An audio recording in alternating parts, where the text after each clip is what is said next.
Johnson, Mizzou Twitter personality, fighter of the good fight, constant online. And she was nice enough to grace us with her presence today to talk about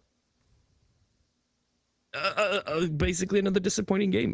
Wish it was better circumstances. Yeah, but a game that leads to many questions, a game that leads to many. A part of me immediately wants to go big picture with what this all means, but I think of course we need to start with just the basic game breakdown. But Maggie, just want to say thank you so much for joining us today. I'm sure you're an avid listener to our podcast. yeah. You know what? I don't listen to a lot of podcasts in general. Good cover. Mainly because I do podcasts. I don't even like listening to myself on podcasts. Unless it's like, I don't know, girls are like obsessed with murder podcasts. I don't know if you guys know that. So am I. Girlfriends or wives, but yeah, my wife loves to a good those murder on like podcast. road trips or something. But no, thanks for having me. I'm excited to go through what we all went through today. And what we all went through in March, not just this March, I guess, but every March that Dennis Gates has been the head coach of the Missouri basketball team. Yeah, I think we can start there. Dennis Gates, 1 of 14 in March. I thought that's the last 3 seasons. I thought, or it was 1 in 12 the last 3 seasons. But he had a couple of wins. Seasons. No, he had one. Okay, because his first season, they only won one game. And that was in Princeton, but they lost their first game in the SEC tournament. Yeah. They've never won a game in the SEC tournament under Dennis Gates. They haven't gone past the first round. I mean, they've only gone past the first round once. And if we're talking about what is holding back Dennis Gates or what dampens the cloud, I think you can point to 2 things. One is the 0-19 season, of course, and one is the is that record in March, where it seems like a theme of his team so far is this end of the year March fall off.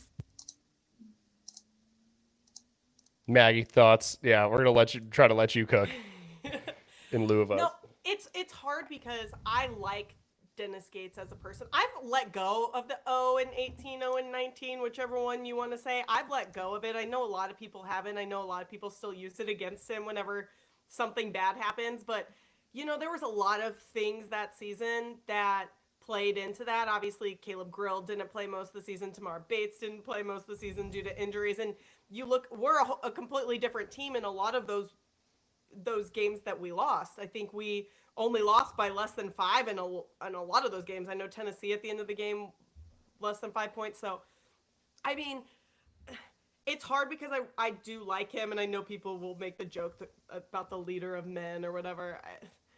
Yeah, you do want a coach that is like that, but I want a coach that wins. I want to especially a coach that wins in March. Yes, those February, he's been pretty good in February, but I need a coach that wins in March. And I think that if you get to a point next year where he's not winning with this recruiting class that he has in, I don't know how he's the head coach of the Missouri Tigers in, 2027? Wow. Pretty big declaration. I mean, one of the discussions we've had on here is, do you extend him after this year? And extend him. You have to. I mean, he's on his last year of the contract next year. You have to do it now. I mean, all the whispers is that his team wants it now, and he's into this. It's this really weird situation where he has been both. One of my friends and I were texting, and I think he made this really good point. Shout out to PJ if you're watching. He is both exceeded all expectations, and yet it feels disappointing at the same time. Like it's both. It's both exciting, where he's taken us from the Konzo years and the Kim years and to where we are now, which is like, I think it's because he's shown us so much potential. Almost every single team outside of 0-19, every single team has shown immense potential in this ability, in this path forward, and then they stumble really hard.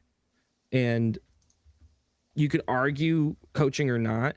I also love him as a coach. I also think he has a really good chance to be successful. But at some point, he even said in an interview, you're judged by the games you win and lose. If you can't win in March, people are going to get really mad about that, and people won't care about the rest of the season if they feel like at the end of every season, it fizzles out, which there's been a lot of fizzling. I've often compared him to Mike Tomlin. I don't know how much of an NFL person you are, but like the same thing where it's like, oh yeah, congratulations. The Steelers went 9-8 this year again, and then lost in the first round of the playoffs. And we like the coach. He's a great leader of men. The players like playing for him. But at the end of the day, you're not winning any big games. And so it's hard to kind of wrestle with that. I don't know, the dichotomy inside of yeah.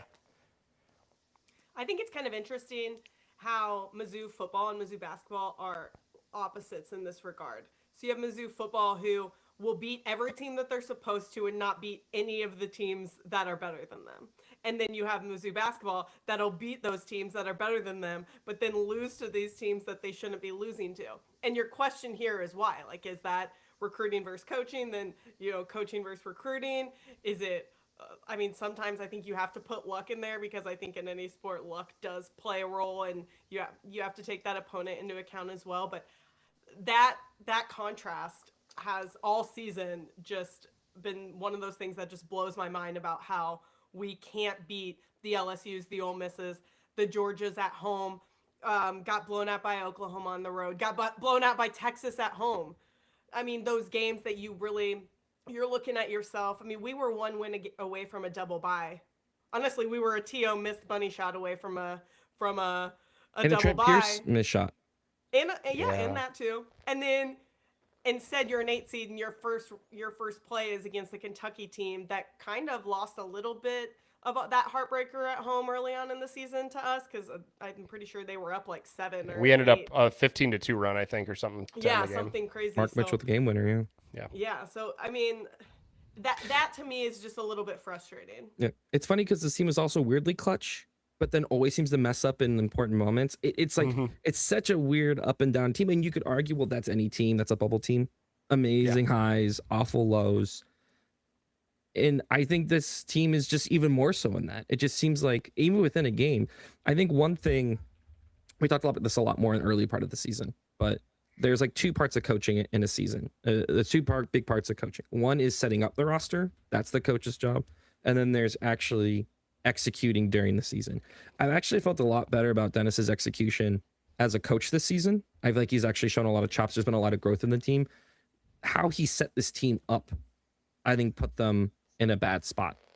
There's a lot of misses in the portal. Some key guys didn't improve as much as they needed. And it was left with this very thin team that, while has players who can do good work, it felt like every single player needed to be successful in the game for us to win. There's no room for Trent Pierce to have a bad first half. There's no room for Phillips to have a 2-foul first half, like 3-foul first half. Yeah, I was about to say, 3 fouls, 10 minutes. Mark it was like 9:50. Yeah. Mark Mitchell has to have more than 20 points. And so that's why when And he went for 30 off, something today, too. when Ant fell off, T.O. made up for it, but we all knew T.O. could not maintain that level of play for the rest of the season. It would have been nice, but somebody was going to come back to earth. And Ant still hasn't got back to where he needs to be. And so I think actually at the end of the season, we see our guard play has hurt us the most. He's not putting Mac out there. He's not.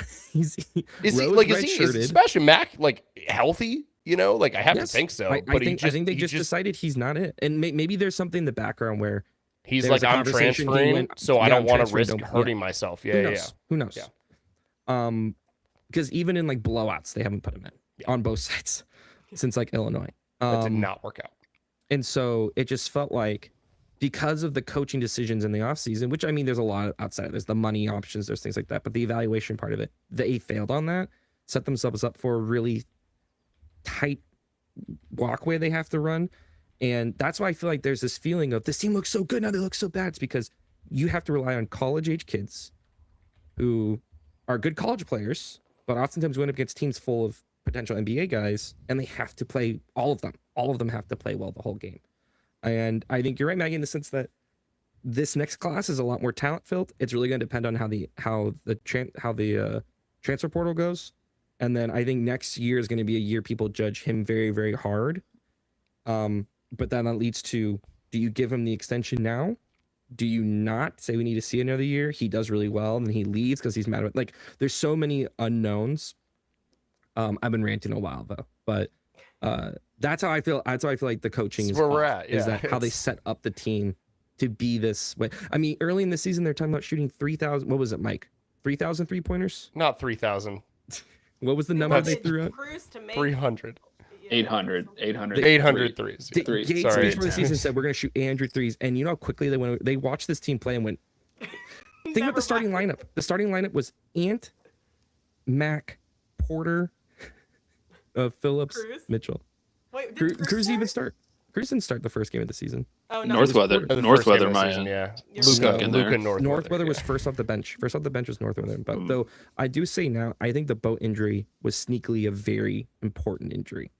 Yeah, it took away a lot of depth. And here's the thing: early on in the season, Versatility, people were yeah. talking about how much depth that we had, but then you actually watch the players play, and you're like, yes, the bodies are there, but the talent And isn't we've been there. running you 7 can't rely guys, on- You can't rely on Cruz to come in and save the day. It's great when he has those games, but he's unreliable. He's honestly a liability, and I He's I actually- hate to say, he's a defensive He's never had the liability game to the core. where he's never had the game where he's gone off for like 5 3-pointers. Like the idea is at some point he's gonna hit a game where he just wins the game. He actually hasn't done that outside of Vandy where he hit the free throws. Very big.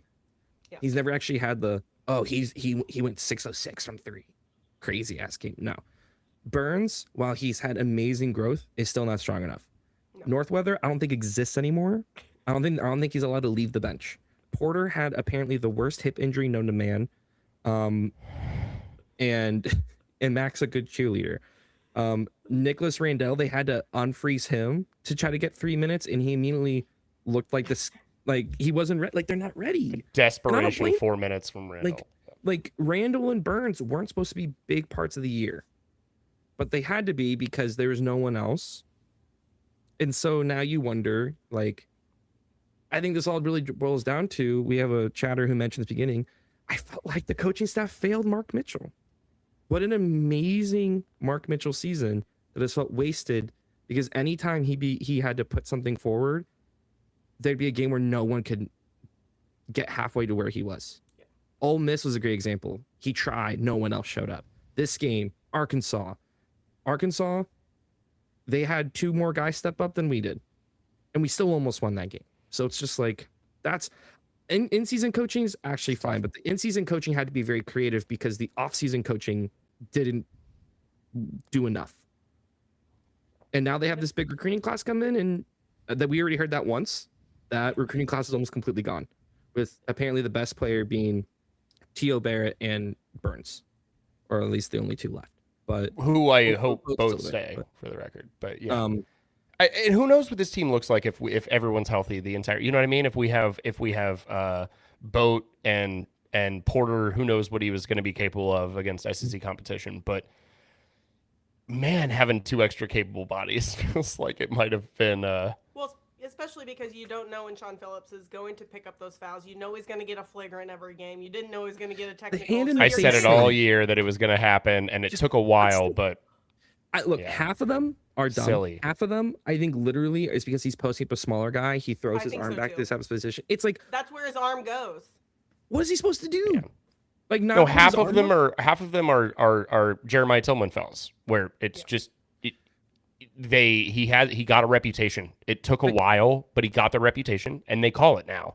He does not get the benefit of the doubt ever, and then half of them are him being silly sometimes. But here's the thing, I love him though. You need a guy like that on the team. Same. I You was need a guy the on the OG Sean Phillips truther, and you guys hated on him in the beginning of the season. Wait, but but yeah. I need to know how he cannot win a jump ball, a tip. That's a good point, and Come on. everyone's joking. How I think can his he- time. we don't want to win the That's all tips. That's the timing. key. Try not All right, to. it's big Is brain. he trying Jump to balls all defer? timing. No, He's jump balls trying all to timing. defer. Yeah, I think it's timing too. I think his timing's. It's the same reason that Trent Burns can't get a rebound sometimes. You know what I mean? Like he's there, he's tall, but The amount of pinball that happens on those rebounds sometimes, where like I two know, Mizzou I players know, I touch know. it and it just Every pops out of their game. hands. Every yeah. game. It's always missed threes though, and so I always have to remind myself that like rebounds off of missed threes are unpredictable, Long and rebounds. they bounce out, and it's tough to do. Do we want to get? Yeah, I mean, I know we've talked enough about this like Kentucky game like a bit. Is there anything else we want to get into about that before we haven't talked move about it on to at like all. the great? Well, I Yeah. mean, we kind of alluded to it. Do we want to get into some of the nitty gritty of what I had like? Yeah, like Yep. Here, us fighting back. Yeah, everyone give me your Give one big thing about the game. Yes. Here's mine. Maggie This can do as team many as she never wants. gives up. but- This team never gives up. Always. Here's the thing. I love this team so much. I love a lot of the players on it. I love the heart they show. I just wish they little bit more successful. That's the only and but they never give up in a game. They might get blown out, it might look bad, but they never give up. And but what always seems to happen is when we play against the team that has better players, Athletes. recently it's been in these late in the season games, everyone has the scouting report. Everyone knows exactly what everyone's doing. It becomes who's just going to get theirs when it really matters. And it's been the opposing team. And that happened against Kentucky. Like when they needed hit shots, they did. And the only guy on team who can actually hit shots when it really matters seems to be Mark Mitchell. And then he got his pocket picked. So it's like, and they had multiple guys hitting Mark Mitchell-esque shots at the end, right? Like, end of the shot clock, bank, just tough baskets inside. Just to pivot off that. All right, Mike, you haven't given us anything. We've been kind of talking over you, so we're gonna let you cook here. All right, my biggest takeaway, not even biggest takeaway. Why is Gates calling a timeout? Mike, we said we were going to give one thing, all right? No, is this going to be your one thing? Okay. Yes. Just don't yell at me, Curtis. Yeah, don't yell at me. I've kept quiet. But seriously, why is he calling a timeout right when we get across half court? And 6 seconds left. We're going to get the ball back. I'll give him the benefit of the doubt that he was going to draw something up. We were down 3. So we needed a 3 or we needed a quick 2. We can foul. But he doesn't even draw up a play. He essentially just gets it to Mitchell, and Kentucky was baiting him, trying to take a 3. They literally were sagging like 4 feet off him. He does the same shit. Power dribble. Up, yeah. I honestly want him to take it. Yeah, I did too. Like I'd much rather have him take it. Power dribble, spin, gets his pocket picked. That was my biggest takeaway. Everyone knows he's spinning. They took advantage of that so many times this game. And that's the second time that Gates has called. He did that against Arkansas at the end, where he called the timeout where I don't care if you watch a lot of basketball or not, for the people listening. You have an advantage when you're on offense, especially when you cross half court. You do not want to let the defense get set. Arkansas got their defense set, and I'm going to trust. I hate Mark Pope. He's a dingus. But he outcoached Gates today, I think. He did. I hate to say it. But did he? I don't know if he did. We'll come back actually to that. debate that. Well, maybe. That's my biggest thing is more honing in on Gates, and I am still kind of neutral. I gained a lot of good things for him this year, but that was my biggest thing is back-to-back games, calling a timeout with a minute left when you have the advantage. I don't get that. That's pretty much it. Yeah. He has done that multiple times. I also don't know if there's a worse, Julian, you mentioned it's like, hey, this is what happens to bubble teams. I don't know if there's a worse bubble team in terms of out of timeouts or late clock situations than Mizzou. Late clock, yes, but he normally draws good plays. End of the first half was the worst part this entire year. End of the first half never went well. Julie, my big thing was that I'm glad we fought and it stunk, but I'm just gonna push it over to Maggie and let her cook as long as she wants here. My thing is kind of just like you get into the fundamentals that change the game. The main one for me, and that it's been an issue all year, is free throws. How is your point guard in the first half going up to the free throw line and missing two, and a lot of them are the front end. Mm-hmm. You're early on in the game. You're not even tired, or you shouldn't be that tired as a Division I athlete. I'm saying as us. It doesn't bug me as much anymore, but I think that's because I'm so used to it, which is not a good thing. You know what I mean? It speaks to the problem. But I think that they played those games in February where they shot free throws okay, and then they've gone back into this and I understand if you're like Mark Mitchell or when Sean Phillips goes up to the line, I don't expect much. He's been hitting them more than not, Sean Phillips. Exactly, but I go into that thinking he's not going to make them, so I go into those situations with T.O. and Ant, and I'm like, how are you not? There was a game a few weeks ago that Ant airballed a free throw. So what are we doing here? The mental battle that Ant has gone through this season has been excruciating at times to watch. You could tell when he's driving, he's decided, I'm going to score this basketball. And he gets blocked constantly because there's no threat of him passing the. T.O. is actually looking to pass and then will make a decision as he like sees that lane. T.O. multiple times this game has gotten a good drive and gone, I'm going for it, and then gets rocked. And it's like, that's why Ant hasn't felt like a point guard this year. That's why like T.O. has to play, because Ant is like, hell, Stone looks like a better point guard when he's running it. Mm-hmm. Yeah, I think Sam said that in the chat earlier. That he felt like Stone was almost like the one of our best ball handlers now, and that he wanted him on the floor more. I don't know who Ant needs to talk to over the offseason. Maggie, do you think Ant comes back next year? Here's my only thing is that I'm pretty close with CY, with Coach Young, who left and went to Miami. I think that CY and Ant were real close. That's what Sam just said in the chat. Yeah, we'll pull that up. I think that they were real tight, and I think that messed with them a little bit. I mean, I don't know if he's going to transfer. I wouldn't be surprised. I do also think, though, that CY is like a man of honor. I don't know if he's going to come in and try to steal. He's not going to tamper him. I don't think so. I don't think that's who he is. If he enters the portal and he goes, like, I could see it. But I do think that you know, we can say what we want about Blake Baker and Drink, but their friendship, the things that Blake was trying to do, their friendship's not the same as CY and Dennis's. So I could also see, you know, Ant maybe transferring, but I don't know if he would go to Miami. But I do think that CY leaving played a big role.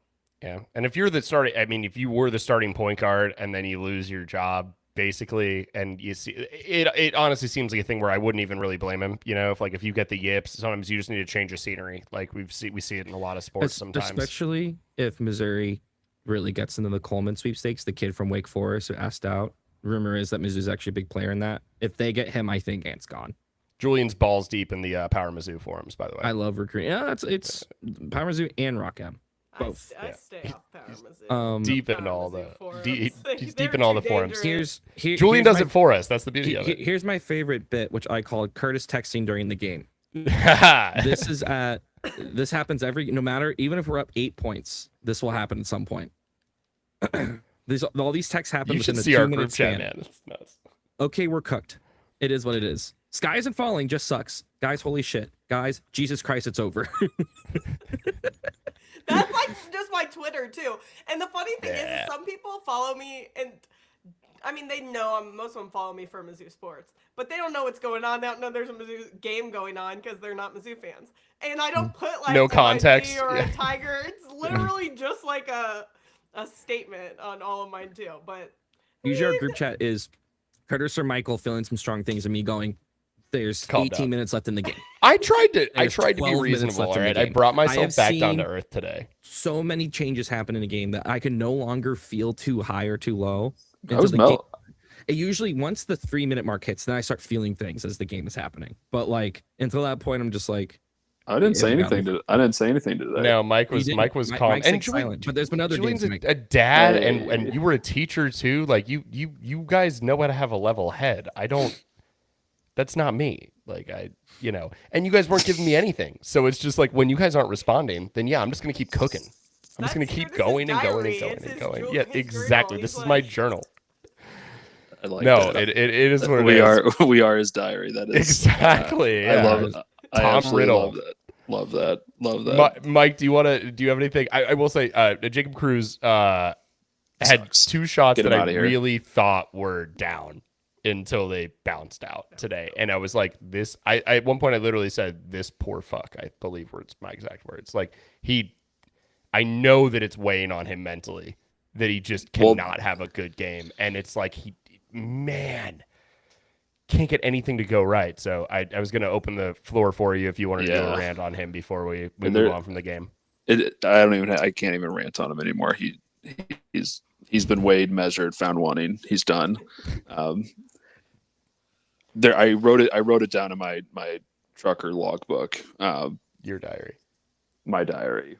I forgot the exact play in the sequence, but I can't remember who. Basically, he had an open shot and did not get the ball, and he was visibly upset. And I wonder how much. Again, I'd love to be a fly on the wall in those practices, like the Barrett coming back down to earth. Cruz obviously had a phenomenal first 12, 14 games. But again, those are all against his level, opponents or low level D1. Like that's his quality. Like he is not a power 5 player at the end of the day. Like he's a step too slow. Echoing your point, Maggie, I've been a huge proponent. He is he's not technically a defensive liability. He is a few shades under, like on the negative side, his efficiency. If he's one-on-one defending, if he's like within a defense off ball, he's actually he rebounds hard. He's got energy. He's in the right spot off ball. But the thing is, at this level, at this time of the season, the second Jacob Crew comes in, every player knows we got to attack that guy. They're gonna pick now. They're gonna pick on him. Ball fake. Like all you have to do is ball fake. You'll be wide open for Everyone on He's this team so loves aggressive. to He has jump at a too pump much fake. pent up energy. Everyone on he this can't help team loves to himself. jump at a pump fake. This team loves pump fakes. But we hate pump faking. Like we don't do it. No Tia will try. Tia will throw 4 pump fakes in a row.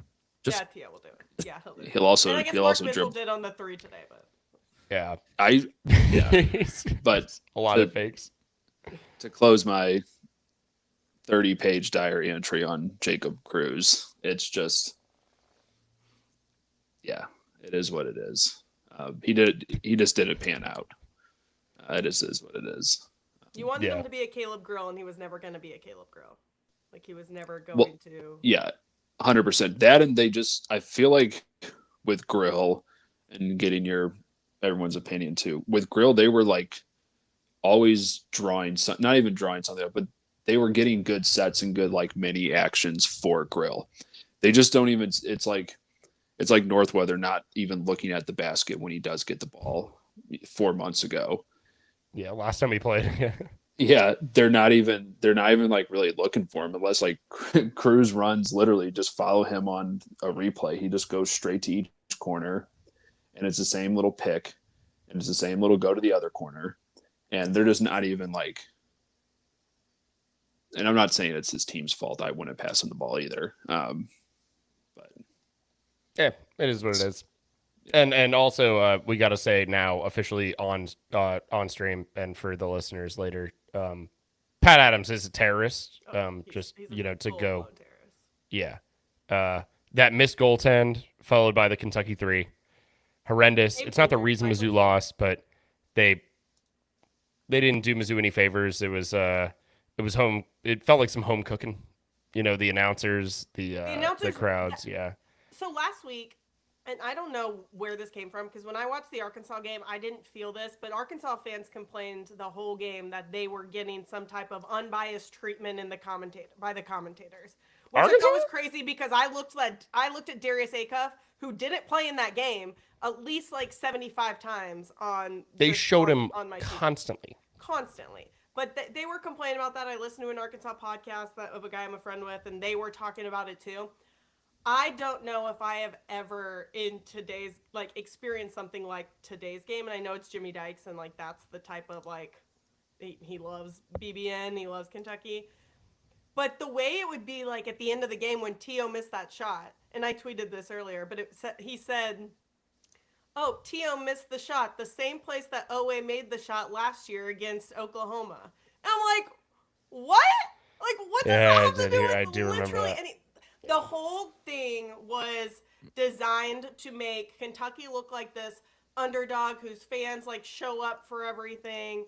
And I mean, I think Mizzou was at a disadvantage all around. I don't think they lost because of Pat Adams. Probably didn't lose because of Pat Adams. Didn't but help. I think the cards were stacked against him. And why is Carl Ravitch calling an entire day of SEC basketball? I haven't heard this man play by play since a Major League Baseball game 5 years ago. And then he pops up on my screen. I'm like, look, I love the guy. He's a figure from my childhood. But what are we doing? He doesn't do any SEC stuff all year, right? He's never on SEC Nation during football season, basketball season, nothing to my knowledge. And then they're just like, hey, we need a body because it's conference tournament week. And we're going to have Karl Ravitch just call Give me 6 games? Sunvold or give me death. Yeah. Oh my god. Our king. Tom Hart and Sunvold is the best combo, and I know that that's me being, excuse me, a little bit biased, but like yeah. I love Tom Hart too. I think he's a great dude. I talked to him some. Like they're the best in the game, but it's because they don't. I don't play feel that like bias. I think Tom Sunvold Hart went to really Hickman. He's a overglazes true Mizzou. son. They always try to bring up Mizzou around him, and he just like, I didn't play that. Yeah, well. they're not Like, biased he's at like- all. And when They we don't listen bias. to the former athletes, for like Sam said, yeah, like Tom Hart apparently was on the night shift today, so they had Karl Ravitch, they had the Jimmy Dykes, Karl Ravitch on the day side, I guess. But yeah, when we listen to like away broadcast when Mizzou's on the road and they have like former players there, they're completely clueless, like just homers to the max. And it makes me so thankful that like, oh my gosh, like when other teams come here, they're getting like a totally like for the most part unbiased. Like it seems like our Mizzou alums are going out of their way to not glaze us, right? And then we who was the guy from I think it was maybe Texas, the former Texas guy, their color guy. Yeah, oh my god, that was brutal, dude. It was brutal. He's got kind of a silly voice. I can't remember his name, but oh my gosh, like, it's The guy. just absurd. Oh yes, Terry. You know what I'm talking about? Yeah. I can't imagine getting yelled at that by that dude in a huddle. That Yeah. just like get on the fucking block. Yeah. And again, like Sunvold literally is like, I don't want to talk about my playing days. You know, like obviously he's like, he roots for Mizzou, but they're so impartial. Maybe it's the like Mizzou J school of it all. You know, that Rodney Terry, that's his name. Yeah. Thank you, Sam. I actually think it's like a running bit where they try to have him talk about stuff from his time playing, and some will just be like, I want to talk about the game, please. Just Please to stop bringing up see how many times he'll how many say free throws no. I hit. Like Yeah. he's just like Yeah, you shot 91% from the line in your career. You know, what's the problem with these guys right now shooting 67% from the line? I don't He's want to like- talk about, you know, that's not he's important. like shoot better. I don't know, man. Yeah. But anyway, Yeah. All right. Well, that's all I got on These- Kentucky. If we're are we ready for this one? We're all agreed they're making the tournament, right? The bubble's so bad. The I think bubble's so bad. I think the only thing that could happen yesterday was good for us. Here's the thing. There's always a chance every year there's one team that everyone can universally agree should have been in and got left out. That could be Mizzou. I'm not saying that's impossible. It's like West Virginia last year, probably. So that could happen. But if Mizzou's in, do you think they win a game? No. Here's the thing, though. Here's the thing. Mizzou I'm not even telling you the matchup. I'm saying, do Oh you yeah, think they have it in Mike the had a win? one-word answer. Maggie, give us I feel more. like Mizzou, Yeah. Mizzou is better at beating those types of teams you don't expect them to than they are at beating the teams you do expect them to. And Mizzou's a frustrating team. They do make dumb mistakes, like you talked about, those turnovers and late game situations. They do things like that. They get themselves in holes early on. But they're not necessarily a bad team. Like, Mark Mitchell is typically one of the best players on the court no matter what team they're playing. Now, obviously, I mean, Acuff didn't play this game, but there are exceptions. Thomas Houck of Florida, and that could even be like a toss-up at times. But I think that if you put Mizzou up against some of those 5 or 6 seeds, I don't think that they can't compete in those games. I think SEC is a really good conference. I think we don't realize how consistently good the competition is, even from the bad teams, how good they have to play every A single lot of teams time. have bad luck. Like Auburn fans have been doing the same thing of like, well, yada yada yada. You know, we should be in the tournament even though we're 500, and then it's like we shouldn't have lost to Ole Auburn Miss, should not be and in it's the- like, well, Ole Miss beat us too. You know, like But we the beat more conference people. is deep. I agree. Yeah, that So, wasn't the point. Yeah, yeah. Also, too, there is a big difference between playing a team again and seeing the film of them playing against teams you've played against, than playing you've never seen them before. They're from a different conference of a different style. I do think there is I think there is an issue where I feel like this has happened past few tournaments. SEC refs are kind of so that when Mizzou then plays against another team with different refs, they have to spend the first part of the first half adjusting to, we're not allowed to just fucking body a guy down the floor, and it's not allowed Versus to ride like a a guy's Big hip Ten down the- team or It's a like the SC mid-major, refs let them beat on each other for half a game, and the other half they will call every single thing imaginable. But the SEC is very physical, and Mizzou's play style is physical, Now it doesn't mean Mark Mitchell could get 25 fouls, just by existing in the lane. But like, I could see a rough night for Phillips or others just from getting 1,000 fouls called on them in the beginning of the game. Or So- we could get a reffing crew that allows Phillips to play physical as long as he's smart by his standards. And you know what I mean? We can have like a full roster because we haven't really seen that in a while. Because I harped on this in non-con that once SEC play started, I thought that Phillips was going to be constantly in foul trouble. And He's avoided it fairly. it didn't really happen the first half of the conference play. But then eventually he started getting the Tillman treatment. Yeah. And it's been kind of a disaster. And that did kind of lead to the, emergence of Trent Burns for a few games, but we can't rely on that. I still think this team has it in them to make a run. I also think they could look like complete garbage. You get completely clowned by And anyone. just, like, gone. But like, I don't know. It's a mystery. I just hope they get the Go chance. out and earn that extension you're talking about, though. I mean, it gives him the opportunity. Really though, to do so. if he makes a run here, everything's forgiven. I just But, want to like, get if he doesn't- in the tournament and let us hopefully we make a hopefully we can at least play like one really good game and then maybe get some momentum. I just But- don't want to go to Dayton, and I don't want to play Miami of Ohio in Dayton. I think I that do. is like I I feel like do. that is. I don't It know. actually Like, might worst be case it actually might be the best thing for this team. You know what I mean? Because they could get blown out by a similar quality team of, like a Miami, Ohio, whatever we think about them, anywhere. Just like I don't Dude, think like but Texas is that much What better is- than them, it's right? so motivating to be the That's the what I'm team saying. No one wants to see So win. just give it to us. And it's like, Scenario, The hit it. the entire country. Yeah. It's going to be like 99% of the tickets, 99% of the money is going to be on Miami. But that's If we play, Mizzou like, in any it's- sport. Always. Yeah. I'm more, I think physically we match up, and I think pound for pound, like the average athlete, like we're superior. I think it really just has to come down to like, it's almost all coaching. Like Miami of you- Ohio you- has no one to win. above the height of 6'9". but again, like I just threw in the chat, like, and Sam is Sam is spot on. Like I think it could be like, things that would have to go right for SMU. They've had a atrocious end of their season. New Mexico, like you said, has to win the Mountain West, but like playing teams like that, I just don't like. I guess I'm more nervous than just going up against. They're not going to pair us up with an SEC school that could be in their mix, but I don't So know. did you I've see seen that this. Joe Lunardi, it was yesterday after Texas lost to Ole Miss. They had Texas above us, and the whole thing was because Texas beat us. But then he flipped it. And then he flipped it, but then he put like somebody else above us, and we had beat them. And I'm like, well, that doesn't make any Why sense. does ESPN Lenardi is still awful. trot this dude out and I act like know. he knows He- anything?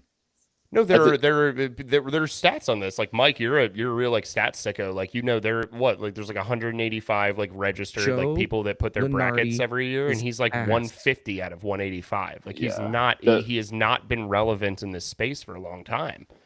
But Thinking of it, it's safe for. I'm not going to go on my tangents with ESPN and betting and yeah, bracket bracketology. matrix. It's a safe personnel that they're going to put out there and trot the same dog and pony bullshit. And the average guy who's sitting next Mel to his Kiper. water cooler while he's just absolutely miserable at work is just going to nod along when they mention Joe Lunardi. But anywho, after our conversation with Sam, 801 bracketology, guy's been on fire for 5 years predicting brackets. he's Maybe- he's the top 30 in the Yeah, like out ranked of- on there's, like- bracket matrix, right? Yeah. Yeah, there's like 125 guys that are ranked on there.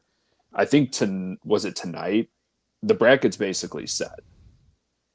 Right? It was tonight. They met yesterday. The committee met yesterday. Yeah. And so the bracket At based this on point, it's pretty much just shuffling people around. yes. So I would say like I think Mizzou is in, but like There's always someone who gets shafted, and why not I us? do, yeah, Why well, not yeah, Mizzou? it would just almost be like, yeah, it would just almost be poetic where it's just Yeah. like, sorry, guys, All we needed like, to do was beat Oklahoma, or let's you just know, run it, Or Ole Miss run or it back LSU next year. But or Dude, Or- Oklahoma's Arkansas. whipping Texas A&M right now, and Mississippi and Ole Miss beat Georgia. yeah, thank God. I mean, we got the worst. We got the worst Whew, draw. Julian, That's why I tweeted that whenever that bracket came out, and I was like, "You did this to yourselves because Yeah, you put yourself in the situation where you had to beat these teams that are hard to beat. Yeah. You had to repeat Kentucky, and I knew that was going to be like another home environment, obviously. And then you win that game, you have to repeat beating Florida, which I didn't see happening anyway. So any other spot, I would have rather even maybe have been where. Well, I mean, you put yourself in the 9, you're just What's flipping Porter it. Moser got You're this The guy flipping most it a smoking? little important bit. thing was that this is, you know, in the midst of my, when I was crashing out, as the kids say, on our group chat earlier, when we were down like 16, and I was like, just keep this close. And you know what I mean? It's not a bad loss. Like, losing to Kentucky does not hurt you at this point in the year. It's a quad 1 loss. Like, it's, if we make, and we had a lead, you know, with 2.5 minutes left. So that loss is not going to hurt us. Hopefully enough crap doesn't shake out where we need it. Wow, Oklahoma is up 38-14. Yeah, that's what I'm saying, dude. Porter Moses Yeah, got you those said you were guys killing on him, but I had to like check for myself. Oh my gosh, 38-14 on Texas A&M right now. Well, There's Porter still- Moses. Jesus Christ. there's what Oh, 100 you and fans hate it because they want him gone. And I then want him to keep- stay. And I know everybody else wants him to stay, but then he keeps coming out and doing these things where like they play like crap the first half of the SEC season, and then they do this and basically just like saving his job. And they're not. So let's But they say, can't. There's no way they end up in. Let's say the absolute worst thing happens. And oh wait, Mike, what were you gonna say? out of the 115 trackable brackets, 114 of them have us in. Okay. At an average like of that. a 10.5. I like that. So the You know over what? I hope they 100. get Dayton. I hope we have to play their way in. Same. Give it to Because- me. Get the legs running a little early. Okay. This team is capable of great things. I don't know if it's a I guess motivation issue or not, but No. like, hey, let's remove that from the equation. Let's make sure that motivation level is. Yeah. Because the thing is, if they get confident, they can freaking run it. That's what I'm saying. But, like, Yeah. they're So let's all just so- take that They're all one so variable out. in their heads right now. You can tell. Like T.O.'s overthinking. Ant's way overthinking. Trent Pierce is crazy because like you see him against the Texas A&M and you're like, he's figured it out. It's like the Matrix. He's like, he's learned, he's figured it out, and then he won't touch the ball again for a whole half. They don't really have a He forgets game to plan for Trent drive. Pierce. I Is don't get it. my thing. Like it's partially that he doesn't. Yeah, Julian, you've said all year. Like sometimes he forgets that he's big. You know. Yes. So he doesn't play with his size as much as he should. But Well, part of it is also- that I don't think there's like a lot of good. That we don't really set a lot of stuff up for him. It just kind of like falls into his lap occasionally. The one thing I will say, he will regularly try to do that move where he has someone surround him, where he'll go and he'll get interior position. The guys are so scared of throwing that pass. And the thing is that, like, if you're gonna have successful post play, you actually need to have guys who can pass. And there are so many times guys will get good position and they're very scared to pass that ball for good reason, right? It's Yeah. like very ugly when Sean Phillips gets a badly thrown pass and it bounces off his hands, or Trent Burns gets it, looks nervous. I think and our drops. entire team should have been a little bit more scared to throw some passes today. I'm just saying based that's- on the turnovers that we had. It's part of the reason you don't see, one, guys don't really practice post play anymore, but two, it's actually really hard to pass correctly into the post.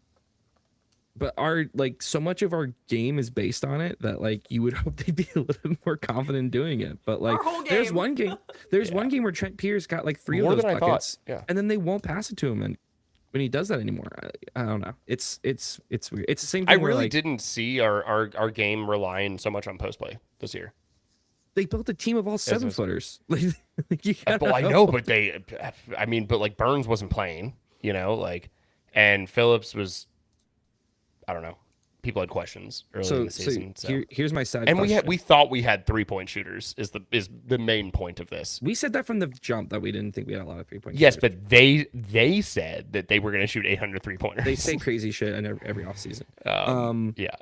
So if Mizzou gets left out for some insane reason. Do you want them to do NIT? I think they have to. I think it looks so bad I when think so, you too. when you get all pouty and pissy and take your ball home. Like I'm not Yeah. playing. Like And I feel like Dennis Gates is one of those people. He's kind of like Drinkwitz, where they're like, that's more opportunity to practice. Mhm. Yeah. Is it true or not? Are they just saying that? I don't know, but I feel like Dennis Gates is a person that would absolutely say that. Okay, so you ready for some off-season questions? Yeah. Do you treat Burns as the starting center, or do you go portal hunting for what will be inevitably a very expensive starting center? Center is one of the most expensive positions to portal hunt for. I think you have to go to the portal. Maggie, I know you were just completely inundated with podcasts, and I know you just didn't catch ours, so no hard feelings. We kind of send me the links to this stuff. Yeah, I'll keep you updated in the future. No, I'm kidding. You have to go to the portal. You can't rely on high school. There was some like anonymous poll that was sent out to like all the way from D1 to like NAIA coaches about like who you're going after and like where you're building from, and like D1 overwhelmingly said portal, and like very small percent said like they're relying solely on high school. Part of me, center is going to be expensive, but I could also. We tried the big man lineup, and all we got was Walt Jr. and a guy who can't control his temper. Walt Jr. is Luke Northweather, by the way. Yeah, she's not familiar with our references. I mean, I assume She probably could have figured it out. Yeah, Sorry. process of elimination. Yeah. Sorry, we when Julian doesn't do our show, Curtis and I hop on after dark and talk about Breaking Bad. So Let's piss him off. It depends. Does the hiring of Tim Fuller mean that he's able to finagle some more dollars out of donors? Then sure, go get a starting center. I mean, you have a one and done player coming in hypothetically in Jason Crow.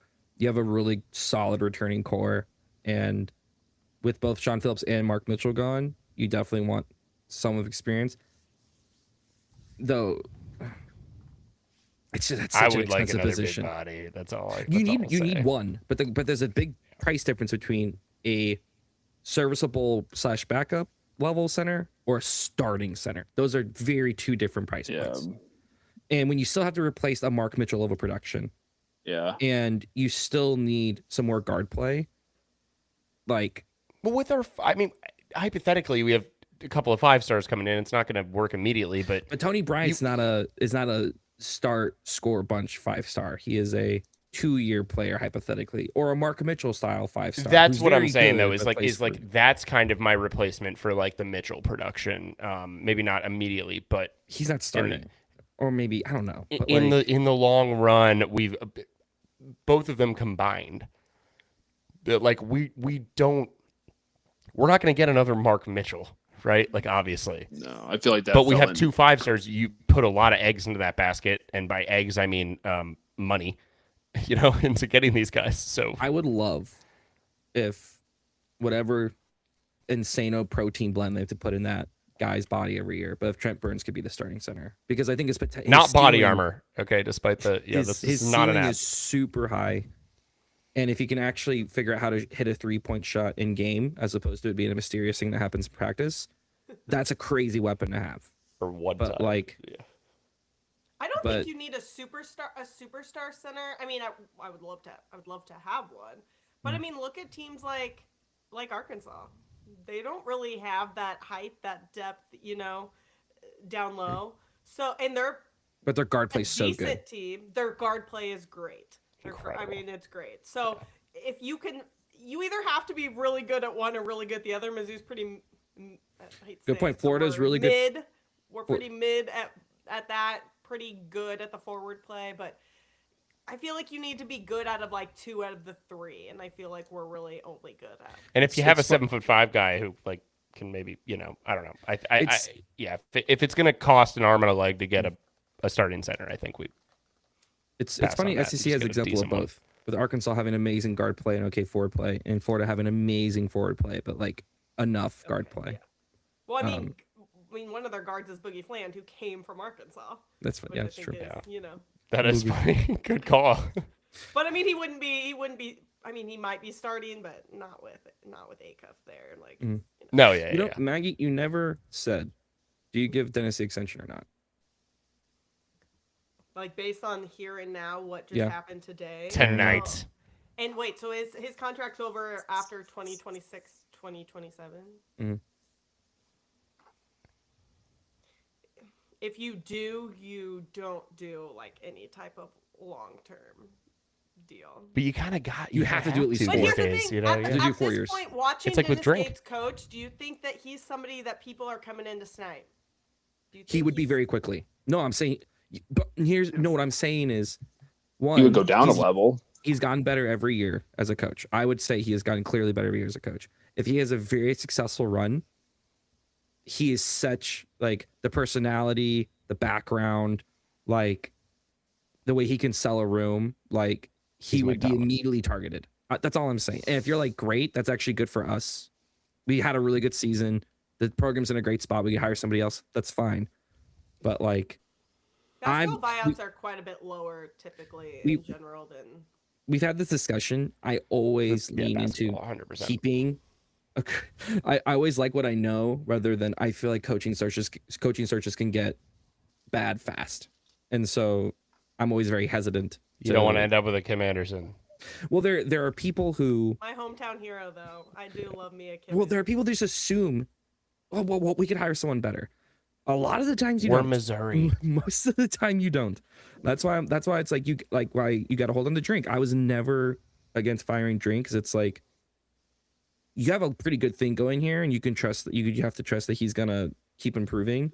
process. But like it's very easy for things to go bad fast, especially in the NIL era where like so much is relying on a booster giving you money, and But it's also so much on the like we were talking about, like commanding a room and recruiting and all that stuff. And that's where I think like Drink and Gates both thrive. Like Maggie mentioned like super early on that the differences between Drink and Gates in some ways, but the ways that I think they're similar is that they both are great recruiters. Great again, like you know, like I People think actually do their like their them. guys love Yes. playing for them, right? they're both very likable. Yeah, and you Yeah. can feel their guys love playing for them. both And of so them. that's where I honestly thought when you started that sentence earlier, I thought you were going to say that they were extremely similar, and then you ended up bringing up like their differences. But when you started the sentence, I genuinely thought you were going to say that they're similar in that way. Personalities wise, I would say, but the way that the programs. Yeah, way but that no. I totally understand that. But yeah, like Julian said, in the NIL era, it's like, man, it's who knows anything anymore. I don't know. I'm a moron. These guys clearly are like pretty good at their job. I'm cool keeping both of them. That's my idiot take. Yeah, I don't think that you can. You probably have to extend them because what you else? can't draw it out of here. You What can't. else are you gonna do? I mean, Again, we're Missouri. We're not. Yeah, yeah, we're not a blue blood. We'd love to be, exactly. but we're not. Fortunately, my body no. oxygenates blood too well, so it's red. Yeah. So with that, I got really.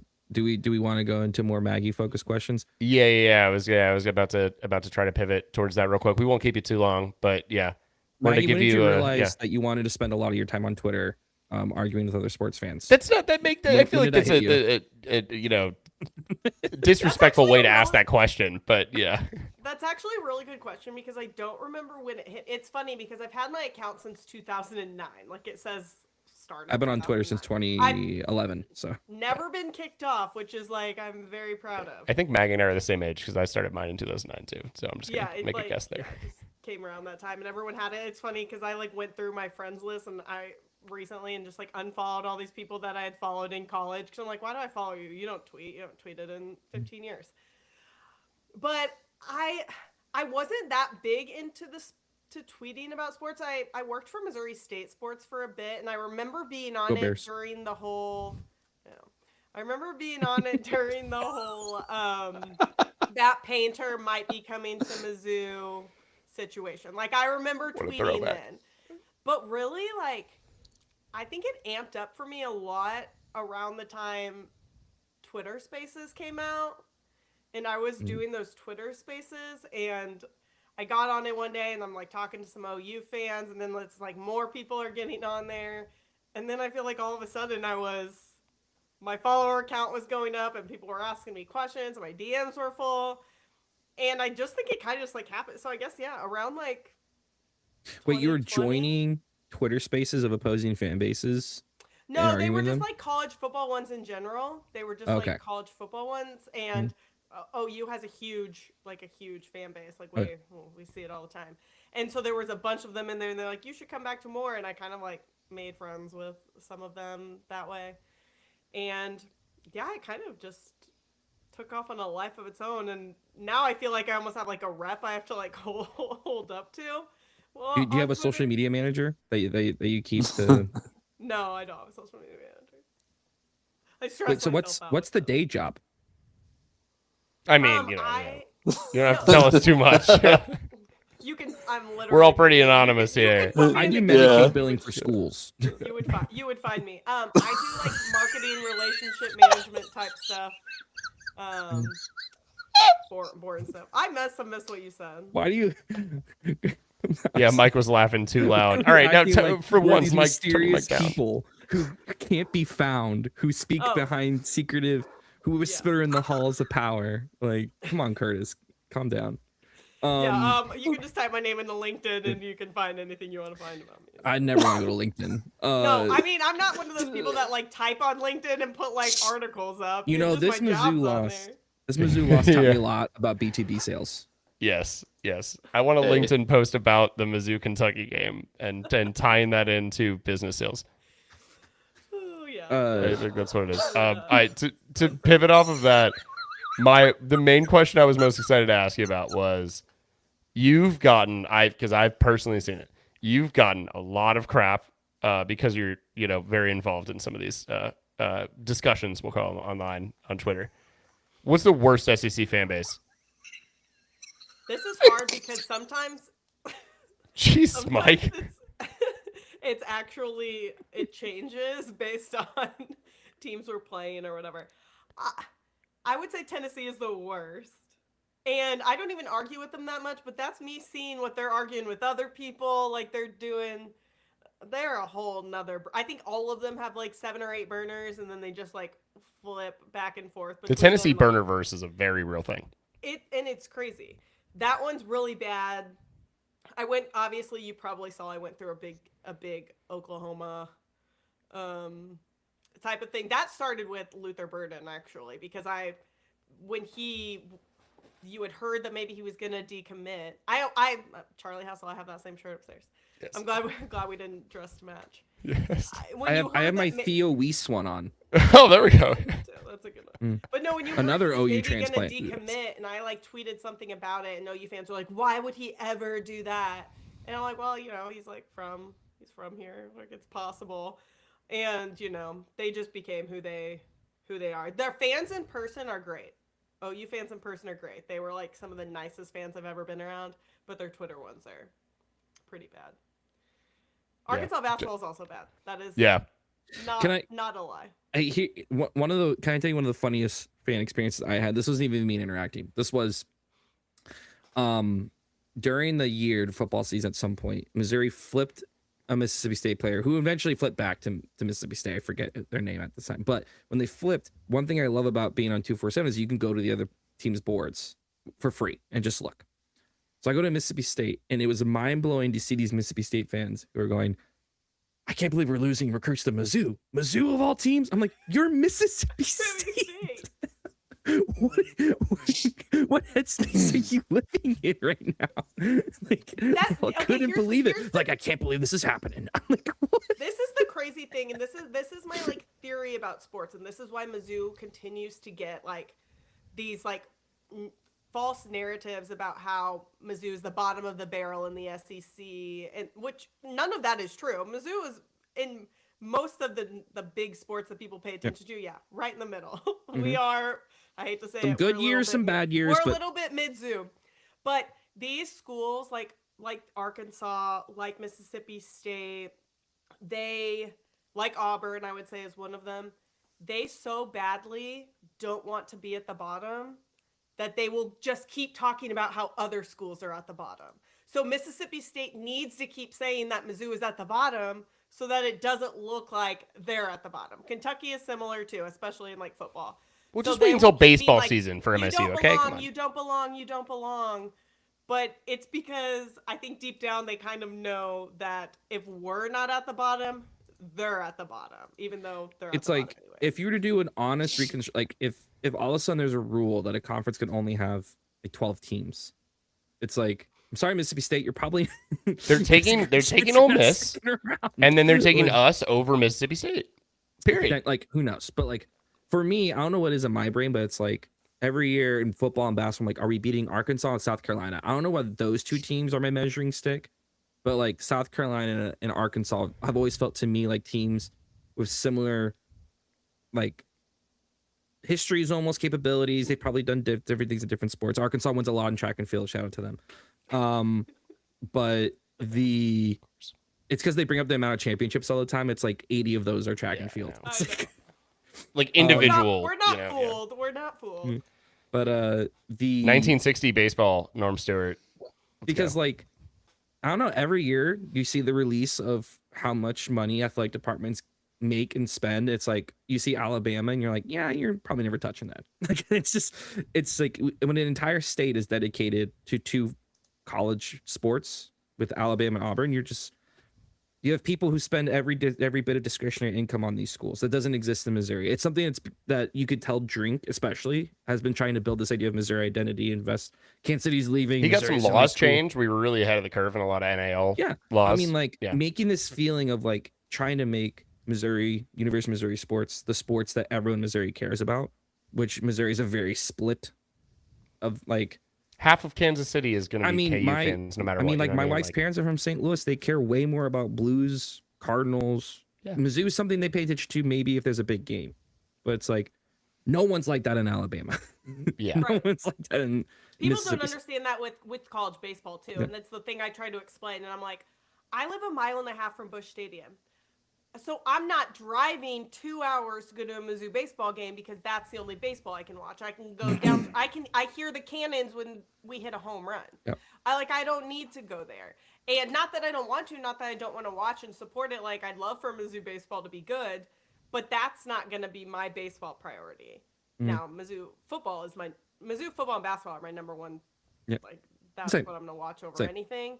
But it is different when you have professional sports. Same and like a lot LSU. of those schools don't understand that.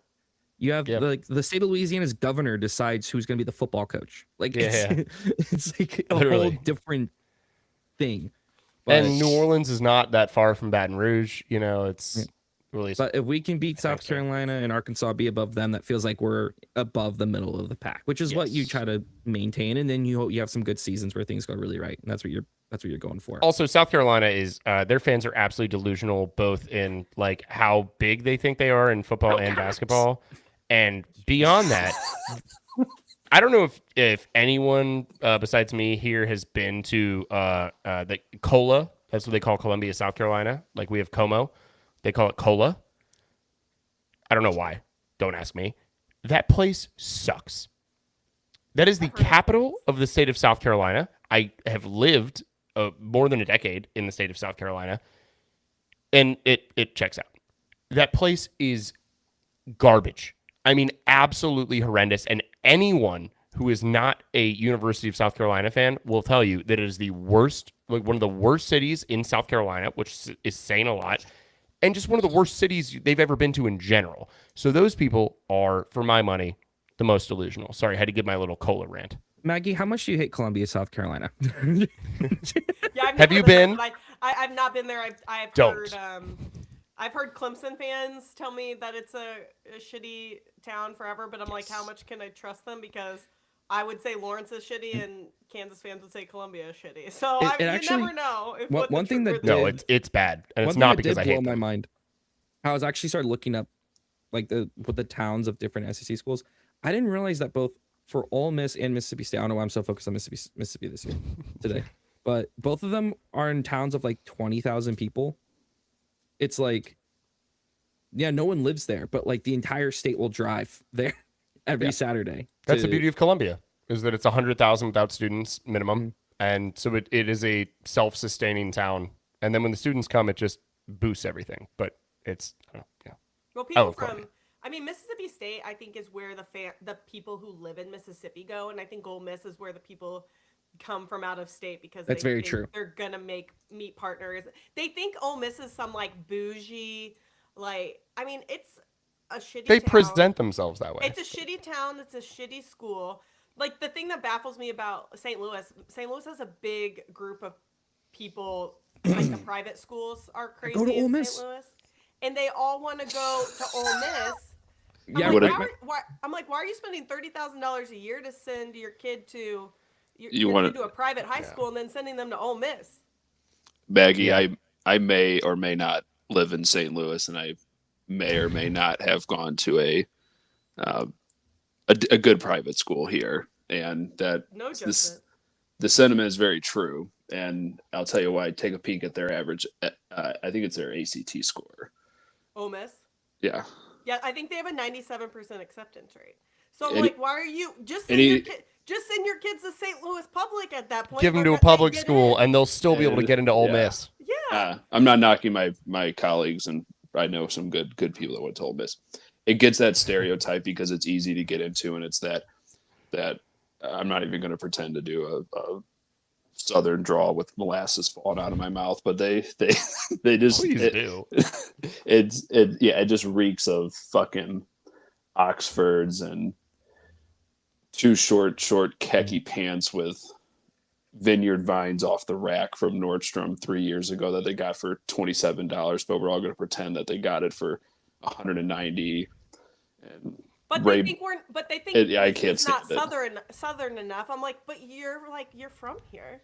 the All ones the people that go to Auburn and Alabama, I'm like, you are from New Jersey. What are Exactly. we doing? You are not Thank even you. Southern. yes, That's what I was about to preach. Yes, they're the ones cosplaying as Southerners, Yeah. you know, and it's like at least We we know know what what we we are.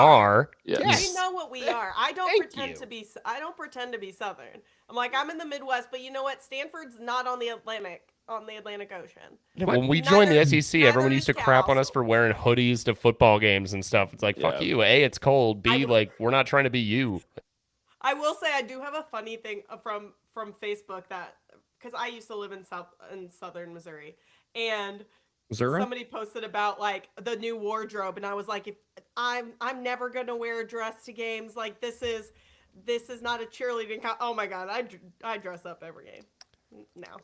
We Like, don't. I mean, It's fine if people want to, but it's just the like, you I'm know, not, where it was like wearing we're heels, getting, you know, especially like the Antlers, where it's like we certainly were not wearing, you know, short A tuxedo. chinos and bow ties or whatever. Yeah. You know, like as you shouldn't. That's we're lucky if we have a shirt on by the time we get there. Like, to be honest. Yeah, we were pretty rowdy. Ooh. No, Maggie did ask me earlier. She was like, "Oh, do like the old Antlers all tailgate with the young Antlers?" And I was like, "No, we're not that sloppy." I was like, "No, No. like that we don't go and party with the college kids." Maggie, Okay, there- like yeah, there we do have our was- own. I have our a own stuff. distinctive memory when I was like 21 or 20 when we had a mid 30-year-old antler come and hang out with us. And that's when I promised myself that I will never, ever come back and hang out with college kids because it was the saddest thing I've ever experienced. And I went, nope, once I graduate, I'm not an antler anymore. And that's okay. Yeah. I had my One of fun. the- one I of have to the go antler- teach kids now. Yeah. No, I was One of almost the insulted antlers- that she asked. Well, I mean, come on. One of the current antlers is the child of someone that I tailgate with. So I've seen him at our tailgates for a few years, and now he's an antler. It's the guy that wears the Tio Barrett wig, isn't it? We Actually, know. it's not. I could show you who it is though. No, we don't. We're not trying to dox any Yeah, Antlers. keep it on your Yeah, that's what Like, I'm hold it saying. up That's right what to I'm your keeping. screen, I'm like, not, No, we're yeah. good. We're good. I was just messing with you. In the privacy of a DM, I will send you who it is. He knows who he is. He knows I know he's an antler. He knows who he is. I hope so. I know who you are. But no, we're not quite as trashy as you know, most people think. I guess we have to defend ourselves a little bit. That's true. It is like an interesting reputation. Like to be one, I guess, in the moment versus okay, now I'm not one anymore. No, it's the ultimate like thing that you put the most time into that you cannot put on a resume is like what I always told people, it's like it's such a big dedication of time and effort, but like it's not something even like being in charge. It's like, Julian, I'm sure you never put like Grand Poobah of the Antlers on it when you were trying to apply to be a teach when I kids, put on my resume right? to Like, schools, I put yeah. experience dealing with difficult children, And it was us. and that was true. And you Yeah. were the children. No, I- I still get, Maggie, like, I don't know if you remember the timeline. I took over right after we got kicked out. Like we had that big falling out of Mike Alden. We got kicked out, okay. and like had the article written about us. And then the guy that year went, okay, you take over now. So I did the damage control year, which was also Tim Anderson's first year. So that was just an all around. When we lost to UMKC, that was an overall fun year to attend games.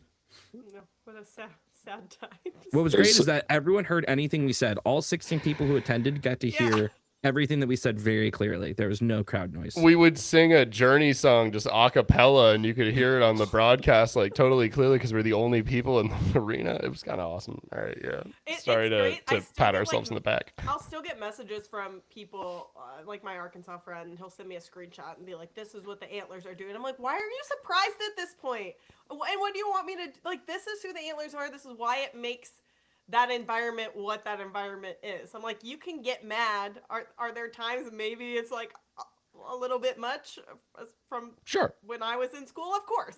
But that is when you have players that are still talking, like analysts that have come and played against Mizzou, and they still talk about the Antlers, it has an effect. it Yeah. has an effect. Like but Patrick it's- Young, who went to UF, talks about. I've heard him mention us a few times. Yeah. If Missouri loses at home, all the opposing team's players will immediately run over to the Antlers and start Yep. yelling at them. You Yeah, can yeah. tell how much it affects them. Hey, can we play a fun game of reading the roster, where I'm going to read you the roster from that year from Kim Anderson. You tell me how many players you recognize. This is Sure. I love playing this game. You ready? The 2014 worst Missouri basketball Tigers. Deuce Bello. Yeah, he came from Baylor. He could dunk. That was all I remember. He could dunk, Yep. and then he couldn't do anything else. dunk out the. He could jump out the gym. Tremaine Isabel. Yep. D'Angelo He came to Allen, the Antler. He Spider. came to Antler Fest. They He did, both so came did to Antler D'Angelo Fest Allen, yeah. actually. Yeah. Wait, who was last? And one of them said, "I think we can make the Final Four this year." Mhm. We won't say who it was. Name and right.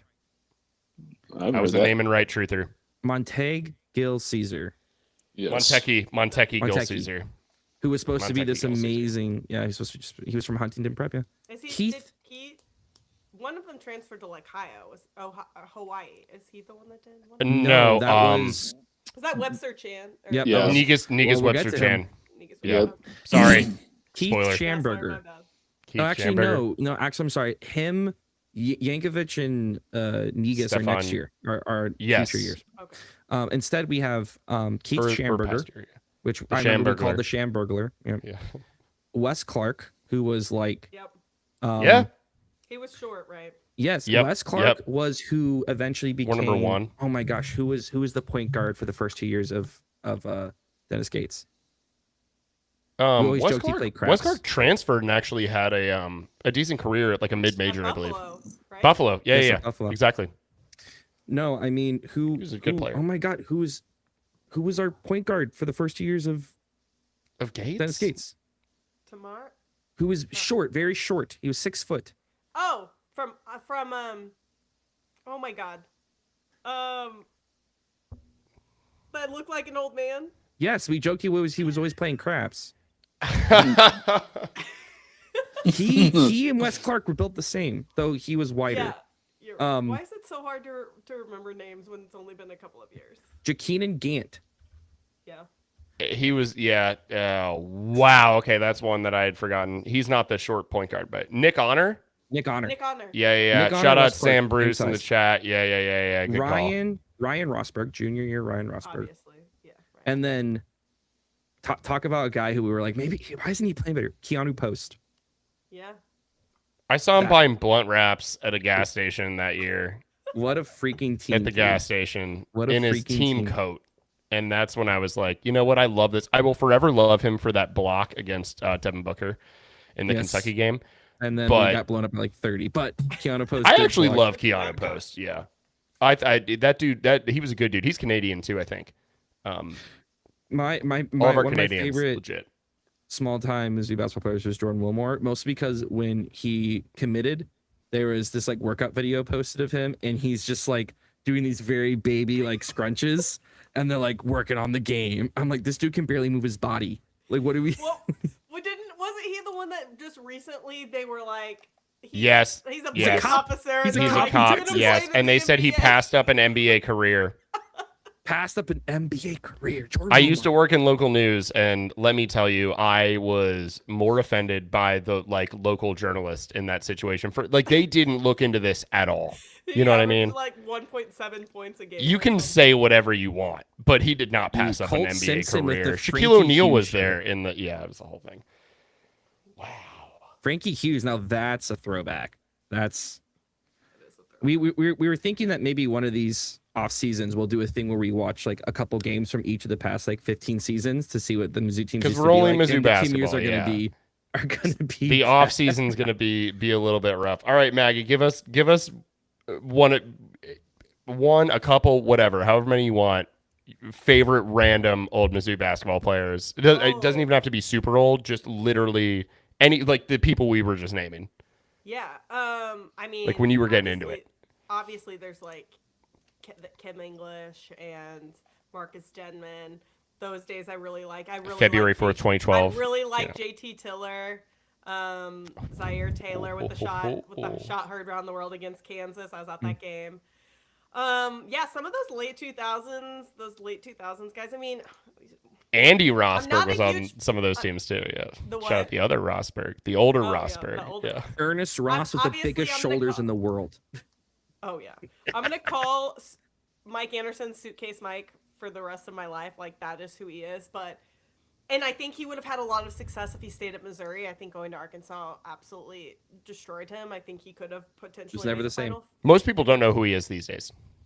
No, Like not just I mean- Mizzou fans. I mean like nationwide. Like yeah, people he don't got know fired who from he is. St. John's. I don't know where he's at. I have no clue where he's at. So I think he could have been really successful if he just stayed. I understand going to Arkansas, but you had a little bit less of a. You were doing so well, and you were taking over something that was 40 minutes of hell. So. Yeah. But yeah, I think he was a great recruiter. I think he got the Pressey brothers, which those are. I do love me some Phil Pressey as well. So Love me some yeah, Matt too. those are- You know. Yeah. those late 2000s, early 2010s teams. Alex Oriaki. I want Oh. to put Alex Oriaki. Shot on like the list. 73% from the field or something. Just Those are also like beautiful. my favorite uniform. Besides the uniforms we're wearing now, which are obviously like elite. Those uniforms that they wore when like Alex Oriaki played, they had like the kind of like a weird like tiger print, like On the very subtle side? Tiger Yeah, print. yeah. I like those a lot too. Same. Ricardo Ricardo Ratliff. You know. Oh my god, at the same time, dude, becoming go. the best player in Korean basketball history is one of the Yes, funniest side dude. plots to a life ever. And then He shout also out shot to like Colt- 75%. Shout out to Colt Simpson. The year that Jordan Geist was like one of the best players in the SEC was a hell of a year. Jordan Geist, this like Italian looking New Jersey guy, just like I don't even think he's from New Jersey, but it looks like he was, and just playing like a wild. monster.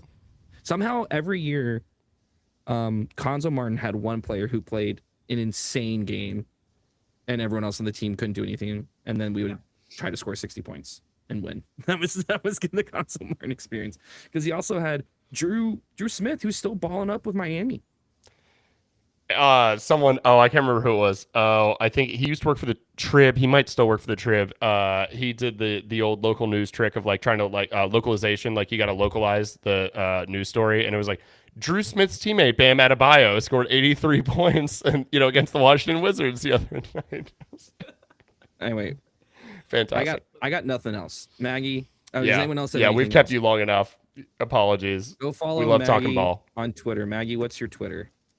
It's at Maggie L. Johnson. You will gain 1 follower. Congratulations. Hey, maybe 2. All right. Wow. Oh, Cullen Van Leer. All right, Sam, get out of the chat. Oh, You're yeah, banned. Cullen All right, Van Leer, you're done. I don't know how Hey, that dude. Colin's played gonna start hitting D1. threes any year now. I CVL. Any year. Just wait. Corey Haith. Yeah, whatever. God. All right, yeah. At Maggie L. Johnson. All right, yeah. We appreciate all of yins. Bye.